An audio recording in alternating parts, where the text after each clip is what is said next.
Vamos para um outro assunto. O Conselho Nacional do Ministério Público suspendeu a liminar que impedia o Ministério Público Federal de investigar a mega operação no Rio de Janeiro, aquela mega operação do dia 28 de outubro, em que a Polícia Civil do Rio entrou nos complexos da Penha e do Alemão e que resultou em 121 mortos.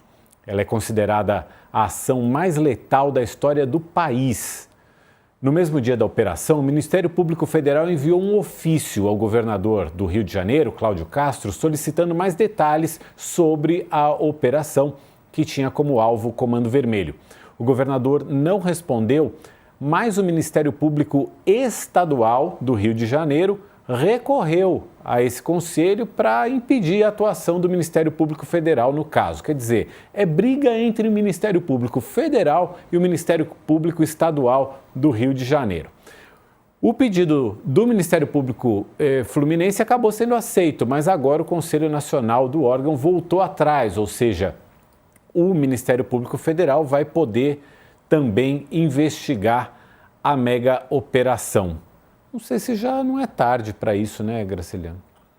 Bom, Mauro, sempre havia um juiz da Suprema Corte americana no século XX que ele dizia que o melhor detergente é a luz do sol. Trazer as coisas às claras.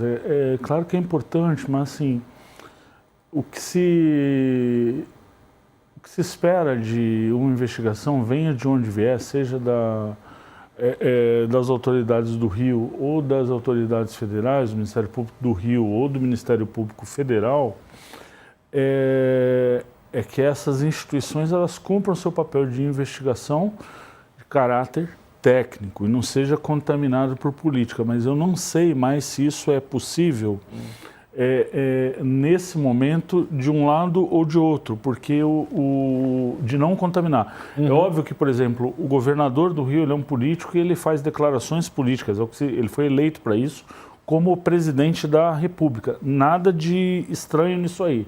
Mas órgãos técnicos de investigação, como a polícia ou o Ministério Público, eles têm um escopo institucional que eles devem estar, de certa maneira, blindados das considerações e interesses políticos. Nós sabemos que nem sempre é assim, infelizmente. Exatamente.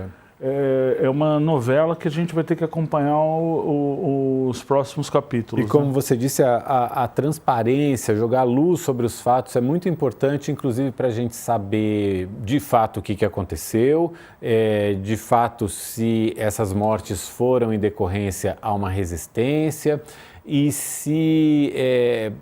E também saber da efetividade dessa operação. Em que o Rio de Janeiro vai ficar mais seguro, se é que vai ficar mais seguro, depois dessa operação? Essas são perguntas que ainda não têm resposta. Mas falando dessa questão da transparência, o ministro Alexandre de Moraes, do Supremo Tribunal Federal, ele esteve no Rio de Janeiro, reunido com o governador, com autoridades, esteve no centro de monitoramento lá da polícia, ele recebeu explicações das autoridades do Rio sobre como foi planejada, como ocorreu a operação. No fundo, tem uma certa jabuticaba no sentido de ser uma peculiaridade brasileira que você não vê em outros países, por exemplo, um ministro de corte constitucional indo a algum lugar, tipo assim, num papel que não é o dele, que não é o de investigação. Acho que é óbvio que, qualquer interesse bem intencionado por um assunto tão sério, ele é bem-vindo, mas seria melhor se as autoridades elas se ativessem ao seu papel constitucional e fizessem isso bem feito. O problema do Brasil não é nem falta de leis. Leis a gente tem bastante. Eu acho que é uma questão de rito mesmo, de conseguir entregar aquilo que está escrito no papel. A gente vai fazer um rápido intervalo para você que está nos acompanhando pela TV a cabo. O Poder e Mercado volta daqui a pouquinho. A gente vai falar da fase final aí, do julgamento dos recursos que foram feitos pela defesa do ex-presidente Jair Bolsonaro. E vamos falar também sobre Pablo Marçal. Até já. E seguimos aqui juntos pela internet. Esse ponto do Rio de Janeiro ainda, Graciliano, a gente tem declarações, né? Você falava um pouco também da politização disso tudo. Tem declarações do governador Cláudio Castro e do próprio chefe da Polícia Civil do Rio de Janeiro também, falando que tem outras operações já engatilhadas. O governador falou assim, eu tenho mais 10 operações para fazer. O secretário de Segurança falando, olha, não sei se são 10, mas a gente tem um leque aqui de investigações que são feitas paralelamente, que podem desencadear em operações também. É aquela coisa, né? Na opinião pública, a coisa rendeu. Então né? Mauro, mas o Rio de Janeiro, a gestão do Cláudio Castro em segurança pública, ela obteve, evidentemente, um ganho político com essas pesquisas que aprovaram essa operação do Complexo da Penha lá, e teve apoio popular. Mas, assim, em termos técnicos, você observar friamente o que foi a gestão do Rio, ela oscila entre o que é notoriamente assim, um problema de gestão até a coisa mais pitoresca e espantosa. Vou dar um exemplo.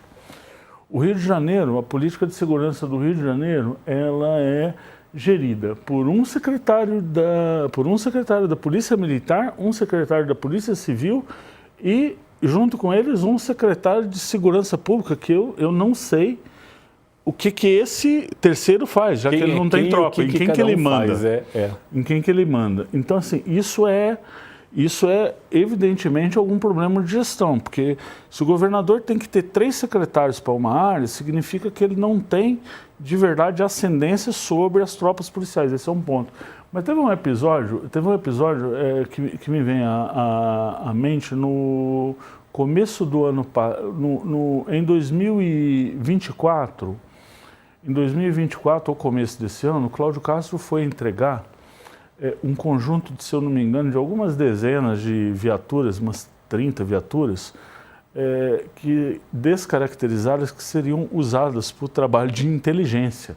E foi uma cerimônia fotografada e televisionada, onde filmaram os carros da inteligência.